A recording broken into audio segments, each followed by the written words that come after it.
Hey everyone! Humanoid robots are advancing faster than ever, and the developments just keep coming. Sanctuary AI is adding touch sensors to boost precision. Boston Dynamics is updating Atlas with a brand new electric version, and Ameca is out here delivering some eerily clever remarks. Meanwhile, Muks Robotics is getting robots ready for Mars, and Huawei's 5G-powered bot is redefining real-time control. There's so much happening. It's clear we're entering a whole new era of robotics. Let's start with Sanctuary AI. If you haven't heard of them, they've been making big strides in general-purpose humanoid robotics. Their latest move? Integrating tactile sensors into their Phoenix robots. Now, a bit of background. Sanctuary Cognitive Systems Corp was founded in 2018, and Morgan Stanley actually ranked them third globally for published U.S. patents in embodied artificial intelligence and robotics. That's a pretty huge achievement. But what's really exciting here is these new tactile sensors. Sanctuary's Phoenix robots can now feel what they're doing. That means, if an operator is controlling a robot remotely, they're not just relying on camera footage. They can actually sense the pressure and texture of what the robot's fingers are touching. This is a game changer for reducing slip-ups and improving accuracy. As Jeremy Fischel, a principal researcher at Sanctuary AI, explains, without tactile sensors, you're basically working blind. You don't realize you've touched something until it's already moved. That's inefficient and leads to a lot of trial and error. Take a look. So why is touch important for human-level dexterity? The answer is, you just can't be responsive and interactive with your environment properly without being able to feel it. Sanctuary is focused on hand development from the very beginning. Hands are this critical interface to the world of work. Paired with vision, allow us to plan and to execute actions in the world. Once your hands get close to objects, you need to transition to another sense. With touch, you could get contact, you could get textures, you could get all of this rich information that just isn't available visually. Vision and touch together are a great combination, but we keep encountering these scenarios where you don't have vision. We see all the time in industry or something that we call blind picking, just the idea of reaching into a receptacle or a space, usually to pick up an object that makes up an assembly or a process, and you don't have visual line of sight. We're differentiated between a lot of the humanoid robotics companies, which are largely focusing on bipedal walking. We're really focusing on the hard parts, the dexterous manipulation, all these complex things we do with the hands. The real main benefit is that it speeds everything up. The ability to perform things quickly and with certainty, with confidence, is augmented many-fold by having touch sensing available to these systems. These new sensors are incredibly sensitive, down to 5 millinewtons, which is just slightly above the 3 millinewtons we humans can detect. Each fingertip on the Phoenix robot's hand has a 7-cell touch sensor, using tiny barometers similar to the ones in your smartphone. This setup lets the robot detect not just pressure, but also shear forces, so it immediately knows when something is slipping from its grasp. Sanctuary AI's real focus isn't on walking or balancing right now. It's manipulation. Their CEO, James Wells, says walking will come, but the real challenge in robotics is hands, making them as dexterous and sensitive as possible. That's why Sanctuary chose hydraulics for their robots instead of electromechanical or pneumatic systems. Hydraulics provide better precision, resolution, and sensitivity. And here's where it gets even more interesting. Every touch generates data. More data means better AI learning, which eventually leads to more autonomy.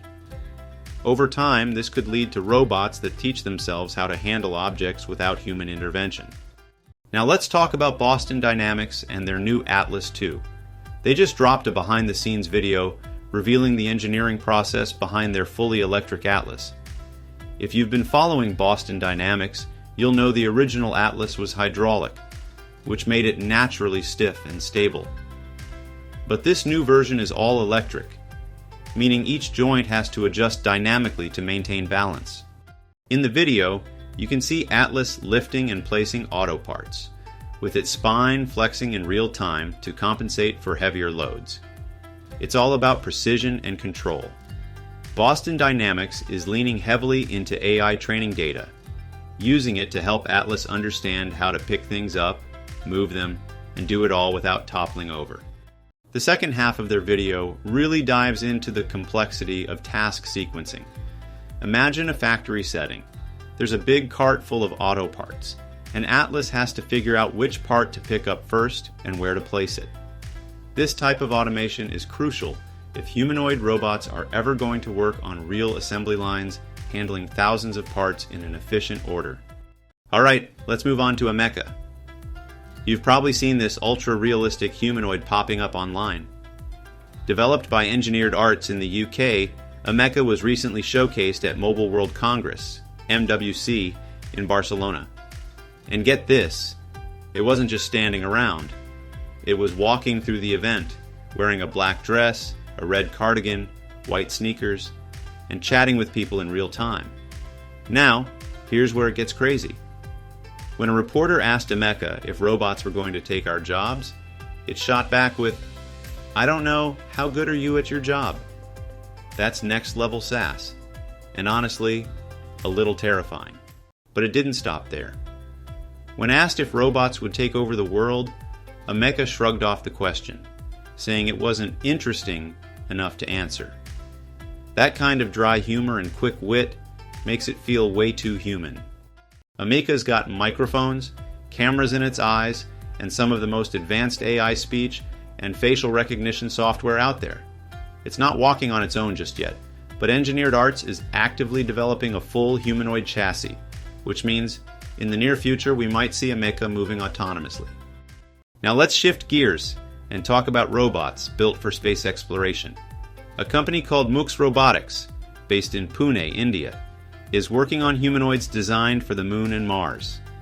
Their lead developer, Dr. Mukesh Bangar, has been working on multiple designs, including SPO Prime, a bipedal humanoid, and Robo Prime, a model designed for rugged Martian terrain. The idea is to send these robots ahead of humans to gather and analyze planetary data, build habitats, and explore harsh landscapes. If we're serious about colonizing Mars, we'll need robots that can handle dangerous, repetitive, and physically demanding tasks before humans arrive. Muks Robotics is working closely with India's DRDO, Defense Research and Development Organization, and is developing AI systems that could be applied both in space and here on Earth. They're even experimenting with artificial general intelligence, AGI, which, if successful, could totally redefine how robots operate in unknown environments. Last but definitely not least, let's talk about Huawei. They just unveiled the world's first 5G-powered humanoid robot at MWC 2025, working alongside China Mobile and Lu Robotics. The big breakthrough here is GTI, a next-gen network platform that enables ultra-low latency, high bandwidth, and real-time AI processing. What does that mean? It means Huawei's robot doesn't need bulky processors. It can offload heavy computations to the cloud, making it lighter, cheaper, and way more efficient. With 5G, these robots can be controlled remotely from thousands of miles away, opening the door for teleoperated rescue missions, factory work, and even deep space applications. Instead of constantly upgrading hardware, manufacturers can simply update the cloud-based AI models, dramatically reducing costs and speeding up development cycles. Now, if you're as fascinated by humanoid robots as I am and want to see them up close, you might want to check out the Robotics Summit and Expo in Boston from April 30 to May 1. You'll see big names like Agility Robotics, ASM International, and Boston Dynamics' own CTO, Aaron Saunders, showcasing the latest advancements in humanoid technology. There will be live demos from Unitree, Westwood Robotics, and Psionic, plus over 200 exhibitors and 70-plus expert speakers covering everything from AI to industrial automation. There's even a Women in Robotics breakfast, a career fair, and the RBR50 Awards, celebrating the best in robotics innovation. That's a wrap for today. If you enjoyed this deep dive into the latest humanoid robotics, hit that like button, subscribe, and let me know in the comments which robot excites you the most. Thanks for watching, and I'll catch you in the next video.